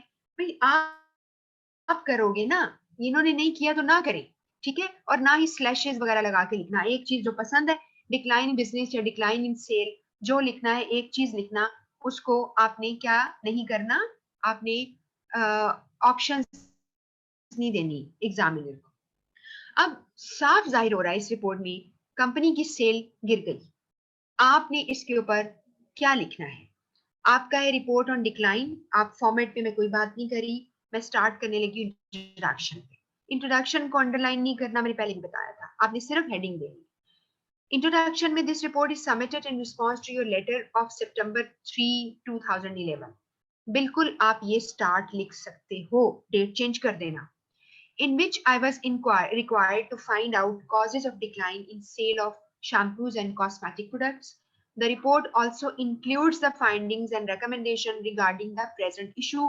ये सारा कुछ आप क्रैम कर लो और इसको रिप्रोड्यूस कर सकते हो इसी तरह। उसके बाद आपके पास अगला जो टॉपिक है यानी हेडिंग है वो है मेथोडोलॉजी या प्रोसीजर। आपने क्या मेथोडोलॉजी अडॉप्ट की, आप उसको ABCD नाम दे दें, फाइंडिंग्स के ABCD नाम दे दें, 1 2 3 कर दें, रोमन्स में लिख लें, जो 1 2 3 होता है, आई के साथ आई 1 2 आए, फिर 3 आए, फिर 4 लिखते हैं जैसे आपको पता है INV की शक्ल में, आप वो भी लिख सकते हो। अब आपने क्या पता कर रहे हो, डिक्लाइन हुई है सेल में, और आप बेचते क्या है, शैम्पूज एंड कॉस्मेटिक प्रोडक्ट्स बेचते हैं। अब मेथोडोलॉजी आपने अडॉप्ट की, आई अकॉर्डिंगली कंडक्टेड थरा सर्वे एंड टूर्ड डिफरेंट सिटीज। आपने इसके ऊपर, ये भी आपको लाइन याद रह सकती है, आप इसका इस्तेमाल कर सकते हो जब आपका दिल चाहे। आई विजिटेड द शॉपकीपर्स, आपने डिफरेंट जगहों पे विजिट किया, इंटरव्यूड द कस्टमर्स, अगर वहां पे लोग खरीदने, किसी मॉल में आप गए हुए हैं, लोग खरीदारी कर रहे हैं, आपने पूछा कि ये प्रोडक्ट कैसी हैं, आप ये खरीदते हैं, ऐसे ही शो नहीं किया हम कहाँ से आए हैं, तो आपने वहां पे किया, इंटरव्यू किया। या आपके दिल में कुछ और है तो आप कुछ और कर ले, ठीक है, आपकी मेथोडोलॉजी पे कोई इतराज नहीं करने वाला, आपका जो दिल चाहे आपने रिसर्च के लिए उस पर काम किया। उसके बाद आपकी फाइंडिंग्स हैं, I have prepared a brief report which is given below. आपने देखा है कि इस वाली रिपोर्ट की हर जो हेडिंग है उसके नीचे इंट्रोडक्टरी लाइन डिफरेंट है, जो पिछली रिपोर्ट है उस पर डिफरेंट थी। आपको जो पसंद है आप उसको याद कर लें, आपको जो पसंद है वो याद कर लें। अब यहाँ पर till March 2010 sale of our product was quite satisfactory and according to the target. In April 2010, new companies stepped in the market. This led to a severe competition. ये बात तो फैक्ट है, जब भी आपके कंपेटिटर आएंगे, सेम चीजें बेचेंगे, तो क्या होगा, आपको सिवियर कंपटीशन का मुकाबला। अब आप कैसे उसको विथस्टैंड करेंगे, आप कैसे कैसे बेहतर कर पाएंगे, तो आपने इसके मुताबिक इसको करना है। They introduced their new products which were attractively packed. अब जो नए कंपेटिटर हैं उनकी प्रोडक्ट जो है वो बहुत अच्छी तरह पैक थी। As a result new products won favour of the general public, general public में पॉपुलैरिटी होगी इनकी, and started replacing our shampoos and other products, और हमारी जगह उन्होंने दूसरी चीजों को क्या करना शुरू कर दिया, प्रेफर करना शुरू कर दिया। अब आप देखिए, आप मार्केट जाते हैं, अगर आपको एक पैकिंग अच्छी नजर आती है, आपको स्टाइल अच्छा नजर आता है, तो आप बिल्कुल कहेंगे ये लेते हैं, या उसकी मार्केटिंग अच्छी हो रही है, लोग जो है वो उसको यानी यानी ज्यादा मार्केट कर रहे हैं, तब भी हो सकता है। फिर आगे लिखा है दे इंट्रोड्यूस चीपर प्रोडक्ट्स। अब ये मर्जी आपकी लिखने की, आप लिखे, आप इसकी जगह वर्ड इकोनॉमिकल कर दें कि दे जो है इंट्रोड्यूस इकोनॉमिकल, ज्यादा इकोनॉमिकल प्रोडक्ट्स को उन्होंने किया है। The new companies introduce their products with tremendous publicity campaign. अब आपको एक चीज बता दूं, जब हम मार्केटिंग करते हैं ना, तो इसके लिए हम एक टर्म यूज करते हैं, उसे कहते हैं एग्रेसिव मार्केटिंग स्ट्रेटजी, कि हम बहुत शदीद मार्केटिंग करते हैं। अब आपने देखा है कि जितनी प्रोडक्ट्स यहाँ पे आपको टीवी पे ऐड आते हैं, या आप रास्ते में जा रहे हो तो आपको देखते हो कि LCD जो है लगी हुई, उसके अंदर आपको एड्स जो है वो चलती हुई दिखाई देती है, बड़े बड़े बिलबोर्ड्स हैं, आपके बड़े बड़े पोस्टर्स हैं, अखबार में ऐड आती है, मैगजीन में आती है। या फिर एक और चीज होती है जो मार्केटिंग वाले करते हैं, वो होती है किसी न किसी सेलिब्रिटी को वो इन्वॉल्व करते हैं, जिससे आप कहते हो कि ये वो उसका ब्रांड एम्बेसडर बन जाता है। ये मैं आपके नॉलेज के लिए बता रही हूँ। तो आपका, आप ये क्या है, ये ज्यादा मार्केटिंग हो रही है ना, लोग आप देखते हैं कि अपना फेवरेट प्लेयर है, वो चीज कहता है कि मैंने ये शैम्पू यूज कर रहा हूँ, तो वो लोग उसके पीछे भागेंगे, ठीक है ना।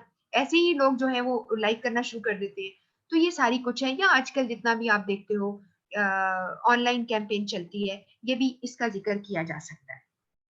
They advertise their products through banners, signboards, TV, commercial, print media, और ये बहुत पुरानी चुकी खबर है, आप रिपोर्ट है, आप उसे कहेंगे जी सोशल मीडिया के ऊपर बहुत ज्यादा इसका यूज किया जा रहा है, दिखाया जा रहा है। और तो और आपको मैं फिर आपके नॉलेज के लिए, आपका एक चैप्टर है यानी आपके सिलेबस में है, जो आपने लाजमी पढ़ना है, और मैं आपको गाइड कर देती हूँ कि जो ICAP की बुक है CA की, उसका लास्ट चैप्टर है, आपके पास बुक मौजूद है वो, तो आपको मैंने PDF में भेजी भी है, उसका चैप्टर वो आपने रीड जरूर कर लेना है। उसमें तमाम इलेक्ट्रॉनिक मीडिया के ऊपर डिटेल लिखी है और सही लिखी है।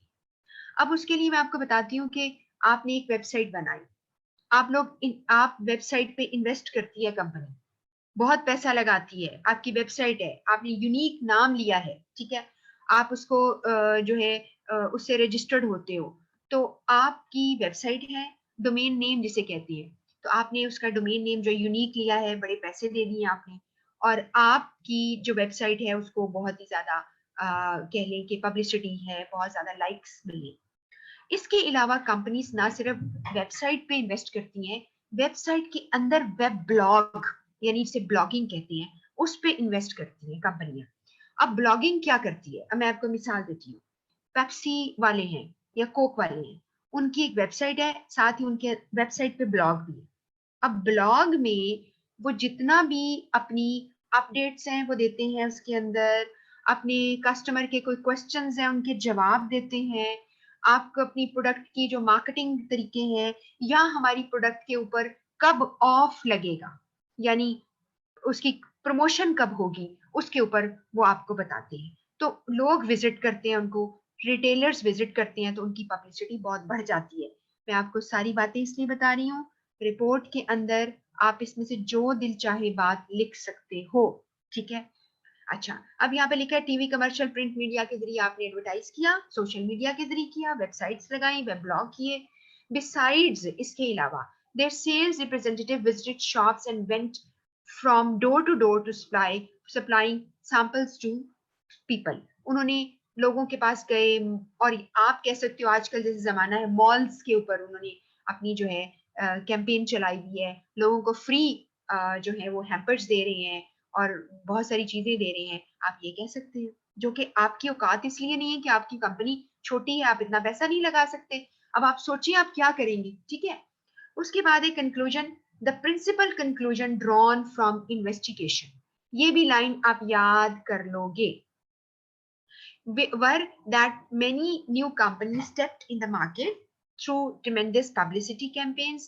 These companies introduced low price products with attractive packing. आपकी पैकिंग अट्रैक्टिव है, आप नए तरीके से चीजों को, और आपने देखा है ना कि जैसे मैं आपको एक मिसाल अभी देती हूँ, आप इसलिए मैं कह रही हूँ आपको कि आप थोड़ी सी ना अपनी ऑब्जर्वेशन दुनिया में थोड़ी ज्यादा रखा करो। आप में से कुछ ऐसे भी होंगे बिल्कुल यंग बच्चे जो मुझे सुन रहे हैं, वो कहते होंगे कि हमें क्या लगे इन चीजों से, लेकिन अगर आप एक नोटिस करो, घर में आपने कभी अगर ग्रोसरी नहीं करने जाते, यानी घर की सौदा नहीं खरीदने जाते, लेकिन घर में चीजें पड़ी आपको नजर तो आती हैं। आपने देखा है कि पहले आपके घर में अगर जूसर ब्लेंडर एक था, या कोई ग्राइंडिंग की मशीन थी, अब नई तरीके की आ गई है, आप देखिए वो कैसे चलती है। तो आपने नई उसकी जो वर्किंग है, नया स्टाइल है उसका, और आपके लिए ज्यादा इजी काम हो गया है। फिर आप एक और चीज नोट करते हो, आम चीजें, जैसे मैं नोटिस भी करती हूँ इस चीज को, आप लेकर आते हैं घर से, आपने घी या आप ऑयल यूज करते हैं, आप उसके पाउच खोलते हैं, और कुछ कंपनीज क्या करती हैं, उसके पाउच को ज्यादा कंफर्टेबल बनाने के लिए उसके ऊपर लिड आता है, ढकना लगा होता है।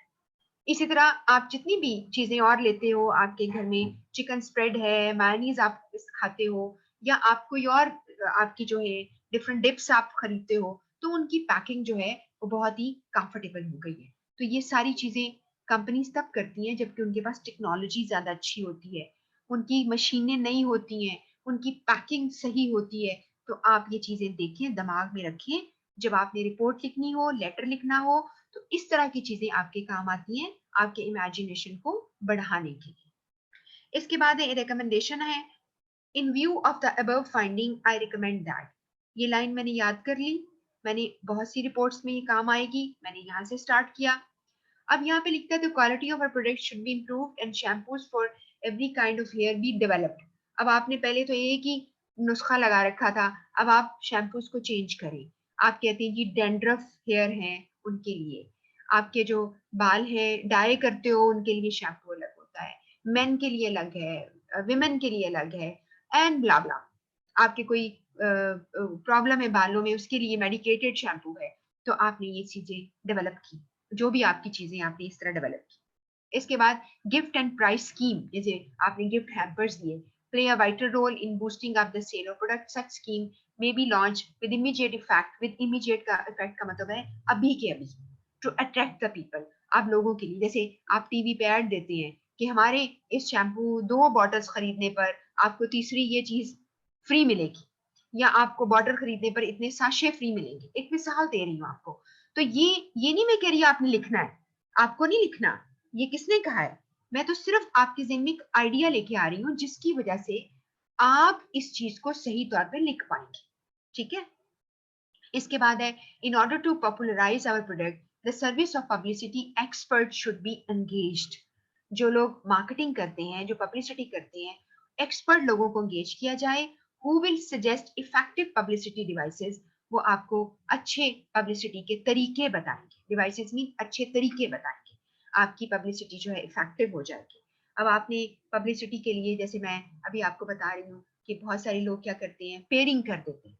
मिसाल के तौर पर एक ब्रांड बड़ा चलता है, उसके साथ आप अपने प्रोडक्ट को साथ ही कोई छोटा सा पैक आप लगा दें, आप उसके साथ खरीदें, वो पैक फ्री है मसलन, या उस पैक जो है उसकी जो कीमत बहुत कम है अगर उसके साथ आप खरीदते, तो इस तरह की चीजें, या जो प्रोडक्ट बहुत बिकती है किसी और ब्रांड की, उसके साथ आपका एक कॉन्ट्रैक्ट हो गया है कि आप लिखते हैं कि जी अगर आपने दो खरीदे तो उसके साथ आपको ये चीज मिलेगी। जैसे मैं आपको मिसाल देती हूँ, मेरे घर के पास एक तो आउटलेट है, वो केनन का मटेरियल यानी चीजें रखते हैं।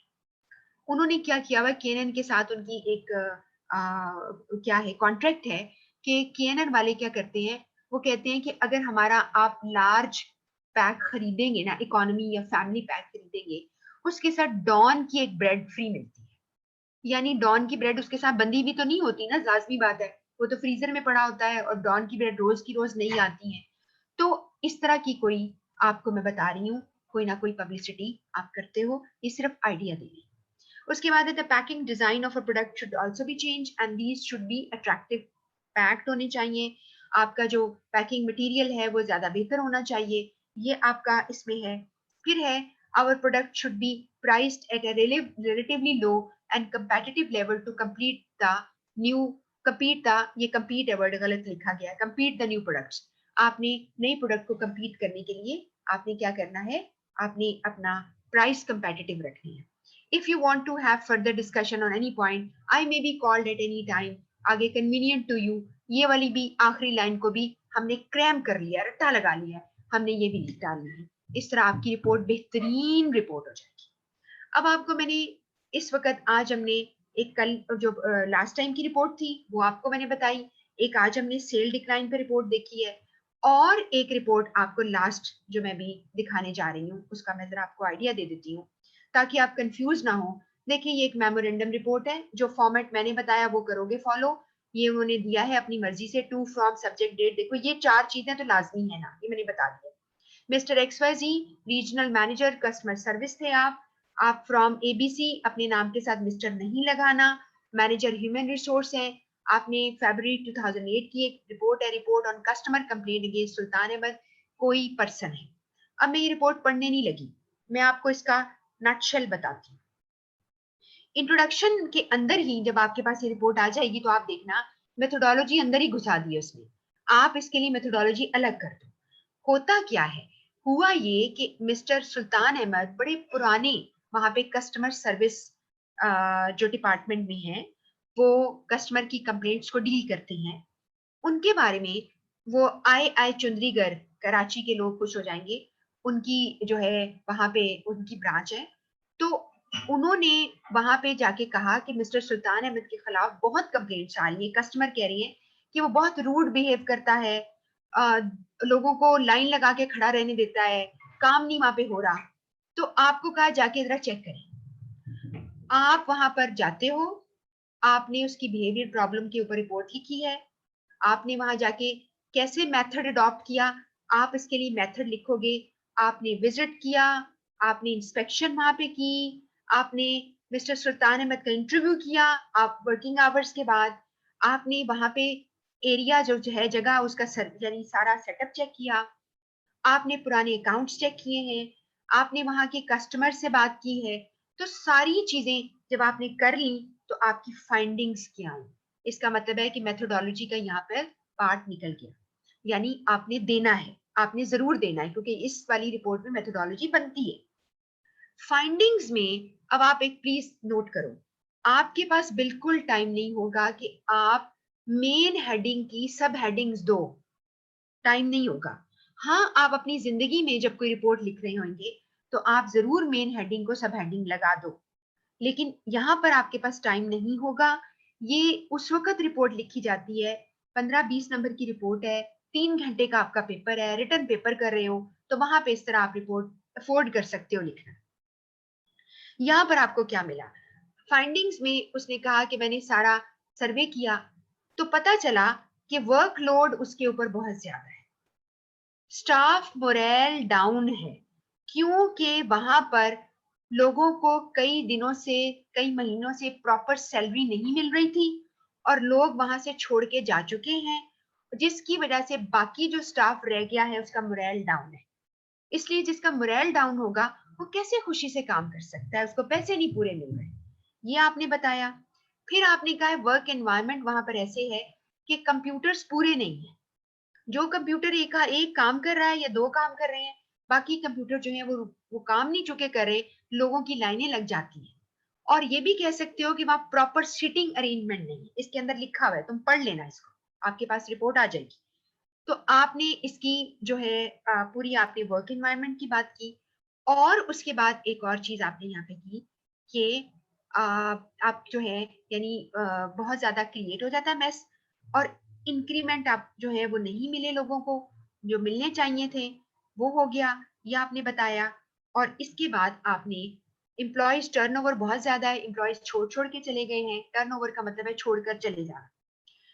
कंक्लूजन ये निकला कि यहाँ पर जो पर्सन जिसकी शिकायत आई है उसका रिकॉर्ड तो बहुत अच्छा है, लेकिन सिर्फ वर्कलोड बहुत ज्यादा है, वो बहुत ईमानदार आदमी है। आपने रिकमेंडेशन दी है वर्कलोड के लिए लोगों को हायर और किया जाए, उनके पुराने जो रह गए हैं पेएबल ड्यूज हैं उनको पे किया जाए, उनको फैसिलिटीज प्रोवाइड की जाए, और फिर उनके इंक्रीमेंट लगाए जाएं, लोगों को प्रॉपर अरेंजमेंट बैठने की जाए, एंड इस तरह की चीजें।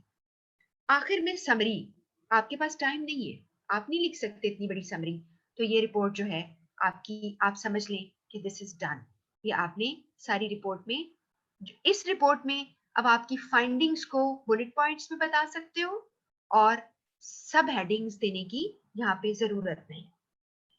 अब लास्ट जो बात, अगेन ये रिपोर्ट मैं पढ़ूंगी नहीं, ये हर्टा मर्फी की बुक जो आपको रिकमेंडेड बुक है उसके अंदर से एक रिपोर्ट मैंने ली है, मेमो रिपोर्ट है। इसके अंदर क्या हो रहा है, अब आप गौर करें कि इसके अंदर ना फाइंडिंग्स है ना रिकमेंडेशंस है, कुछ भी नहीं है। रिपोर्ट असल में क्या है, इस रिपोर्ट के अंदर एक टेलर की पोजीशन है, जैसे कैशियर्स होते हैं, उसकी पोजीशन के लिए एक बंदा जॉब छोड़ के जा रहा है, उसकी जगह आपने नई हायरिंग करनी है।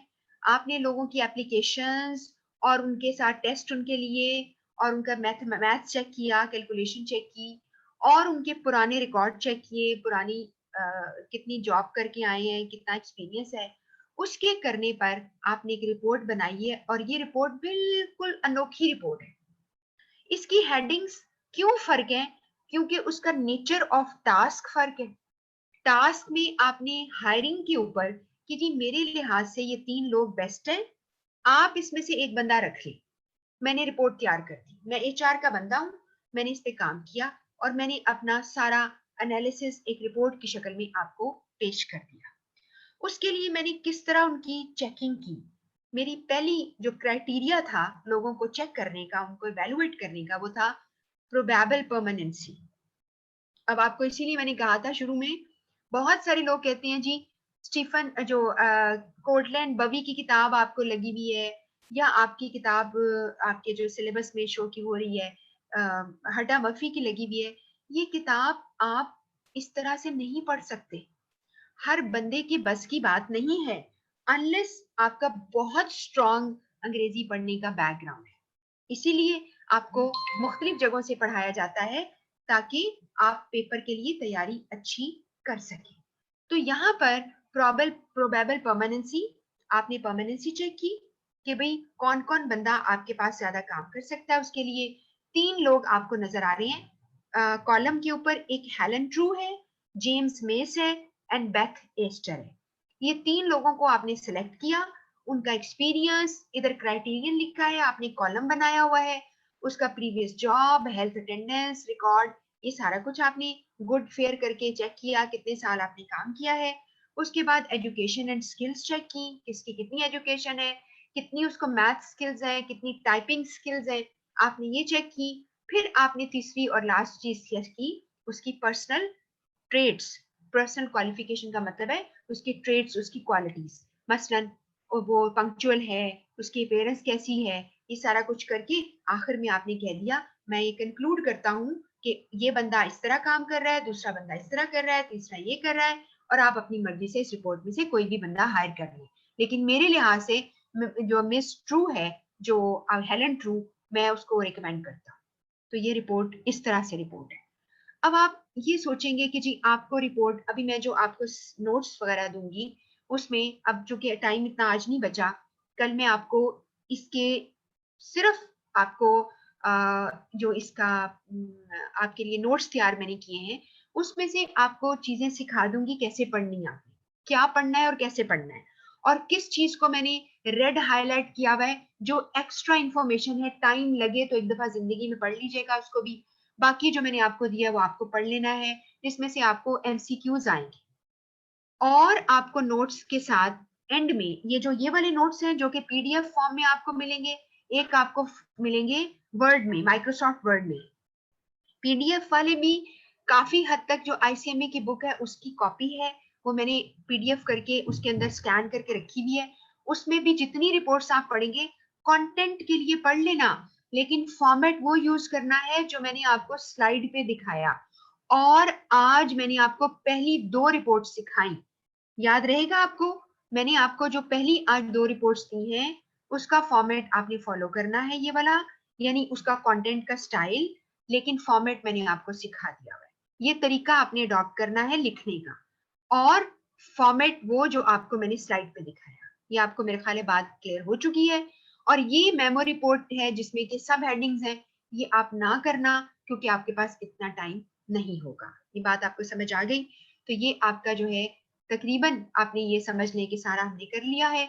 और मैं आपको ये सारे जो आपको नजर आ रही है ये कट एंड पेस्ट मटेरियल है आपकी आईसीएमए की जो बुक है उसके अंदर से, लेकिन यहाँ पर कहीं भी उसने हेडिंग नहीं दी हुई। आप अपनी मर्जी से प्लीज हेडिंग जरूर दे देना, हेडिंग के बगैर आपकी रिपोर्ट ठीक नहीं कंसिडर होगी। ऐसे ही खाली आपने अगर बुलेट पॉइंट्स या नंबरिंग कर दी, ये जो आपको नजर आ रहा है, ये जो कि आपको सारी रिपोर्ट्स मिल जाएंगी, तो आप इसको प्लीज पढ़ लेना। अभी भी नोट करके रख लो मेरी बातें, ताकि जब आपको नोट्स इकट्ठे, ये जाहिर बात है ये मिल जाएंगे, क्योंकि इसमें कुछ चीजें ऐसी भी हैं जो आपको मैंने करवानी है अभी। ये खैर मैं आपके साथ शेयर कर सकती हूँ, मैं आपको पीडीएफ ये सारी शेयर कर देती हूँ। इसके एंड में कुछ मेमोरेंडम के ऊपर नोट्स हैं, आपका टाइम अगर इस वीक में लग गया तो मैं आपको बता दूंगी, वरना फिर ऑब्वियसली नेक्स्ट वीक आपको इसके ऊपर गाइड कर दिया जाएगा। ठीक हो गया?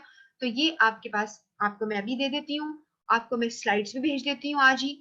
और जो नोट्स हैं वो जो उसके ऊपर थोड़ी सी चीजें आपको समझानी है, वो मैं कल आपको, जिसमें टाइप्स ऑफ रिपोर्ट्स आ जाएंगी वो याद आपने करनी होंगी, वो मैं आपको कल भेज दूंगी। ये मैं आपको आज ही भेज देती हूँ ताकि आपको इजी हो जाए। आपके पास 7 मिनट्स रह गए हैं, मैं आपके सवाल एक आध अगर कोई है तो मैं आपसे पूछ लेती हूँ।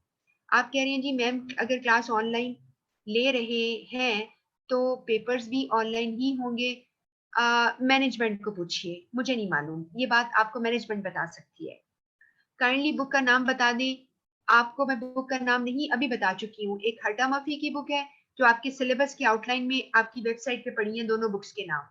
दूसरी बुक्स आपको पीडीएफ फॉर्म में आपको मिल चुकी हैं, अगर आपके पास नहीं है तो सीआर को प्लीज कांटेक्ट करें, वो आपको दे देंगे। इसके बाद रिदा फर्स्ट वाला फॉर्मेट ही यूज कर सकते हैं मेमो रिपोर्ट के लिए भी? नहीं नहीं, उसमें मेमो का मैंने आपको सिखा दिया, मैंने आपको मेमो का भी सिखा दिया, आई थिंक ये क्लियर हो चुका है अब। और जो फर्स्ट वाला है वो जनरल यूज करते हो, वो आपको कुछ नहीं कहेगा तो आप वो यूज कर लेना। रिदा पूछ रही है फिर से, मैम क्या ये हेडिंग्स भी देंगे हम लोग? बिल्कुल हेडिंग्स दोगे ना अगर, जो मैंने आपको बार बार यही बात कही है, तो मार्क्स आएंगे।